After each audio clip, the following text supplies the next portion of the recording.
स्वागत है आप सबका हमारे चैनल ऑल इन वन में। आजकल ईडी की छापेमारी पूरे देश की हेडलाइन बनी हुई है। पार्थ चटर्जी से लेकर अर्पिता मुखर्जी तक, संजय राउत से लेकर हेराल्ड हाउस तक, हर जगह ईडी ही ईडी छाया हुआ है। छापेमारी में ईडी ने अब तक कई करोड़ रुपए जब्त भी किए हैं।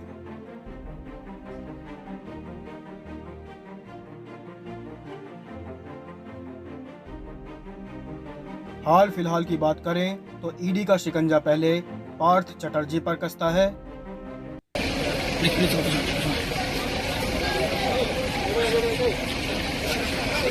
इसके बाद ईडी का हाथ पार्थ चटर्जी के करीबी अर्पिता मुखर्जी तक भी पहुंच जाता है।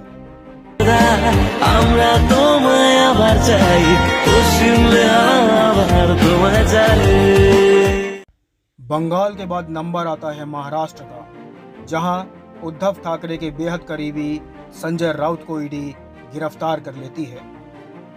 कौन है?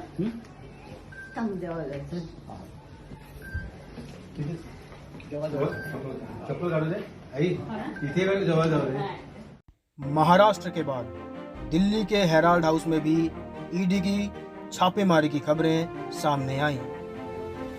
जैसा कि देश भर में ईडी एक्शन में है, ऐसे में हमारे और आपके मन में भी ये सवाल उठ रहा है कि क्या ईडी की छापेमारी हम पर भी हो सकती है? क्या हमारे और आपके ऊपर भी ईडी का शिकंजा कस सकता है? आखिर कितना कैश या सोना हम अपने घर में रख सकते हैं, या फिर कितना सोना या कितनी मात्रा में कैश होने के बाद भी ईडी हमारे ऊपर कोई जांच नहीं कर सकती?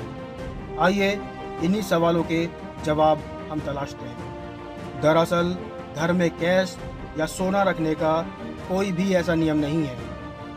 आप जितना चाहें उतना कैश या सोना अपने पास या अपने घर में रख सकते हैं, लेकिन घर में रखे पैसे या फिर सोने का आपके पास पूरा सोर्स होना चाहिए। यानी घर पर रखे पैसे और सोने की पूरी जानकारी आपके पास होनी चाहिए। जानकारी से यहाँ हमारा ये मतलब है कि भगवान न करे कभी ईडी का छापा अगर आपके घर में पड़ता है या हमारे घर में पड़ता है और मौजूदा कैश और सोना ईडी जब्त करती है, तो हमारे पास इस बात की जानकारी होनी चाहिए कि वो पैसा और वो सोना कहाँ से आया और कैसे आया। सारे कागजात भी हमारे पास होने चाहिए ताकि हम ईडी को दिखा सकें। अब हम आपको एक एग्जाम्पल देकर और आसान तरीके से समझाते हैं। सपोज़ अगर आपके यहाँ 5 करोड़ रुपए रखे हैं और ईडी आपसे पूछताछ कर रही है, तो ऐसे में आपको अपनी इनकम और उससे जुड़े सबूत जांच एजेंसी को दिखाने होते हैं। इस दौरान अगर जांच एजेंसी आपके जवाब से संतुष्ट होती है तो आप पर कोई जांच नहीं होगी। लेकिन अगर आपके घर से जब्त पैसे का आपके पास हिसाब नहीं है और आप हिसाब नहीं दे पाते, तो आपको 137% तक जुर्माना भरना पड़ सकता है। कैश की ही तरह घर में सोना रखने का भी ऐसा कोई नियम नहीं है। आप जितना चाहें उतना सोना घर में रख सकते हैं, लेकिन घर में रखे सोने का सबूत होना बेहद ज़रूरी है।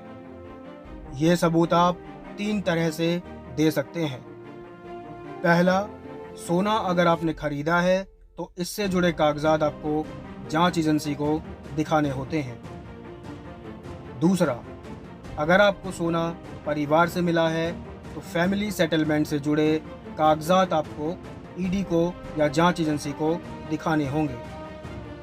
तीसरा, अगर सोना आपको गिफ्ट के ज़रिए मिला है तो आपको इससे जुड़े गिफ्ट डीड दिखाने होते हैं। अब सवाल उठता है कि अगर हमारे पास सोना होने का कोई कागज़ या कोई प्रूफ नहीं है तो क्या हम घर में सोना नहीं रख सकते? ये हर कोई जानता है कि भारतीय परंपरा के मुताबिक शादी या किसी त्योहार में भारतीय बढ़ चढ़कर सोना खरीदते हैं। ऐसे में सरकार ने कागज़ या प्रूफ नहीं होने पर भी एक तय मात्रा में घर में सोना रखने की छूट दी है। आइए जानते हैं कि सरकारी नियम के तहत बिना कागजी या प्रूफ के आप घर में कितना सोना रख सकते हैं। एक विवाहित महिला अपने घर में 500 ग्राम तक सोना बिना कागजी प्रूफ के रख सकती है। एक अनमैरिड वुमन यानी अविवाहिता महिला अपने घर में 250 ग्राम तक सोना रख सकती है। शादीशुदा आदमी अपने घर में 100 ग्राम तक सोना रख सकता है। वहीं एक अविवाहित पुरुष 100 ग्राम तक सोना बिना किसी कागजी प्रूफ के अपने घर में रख सकता है।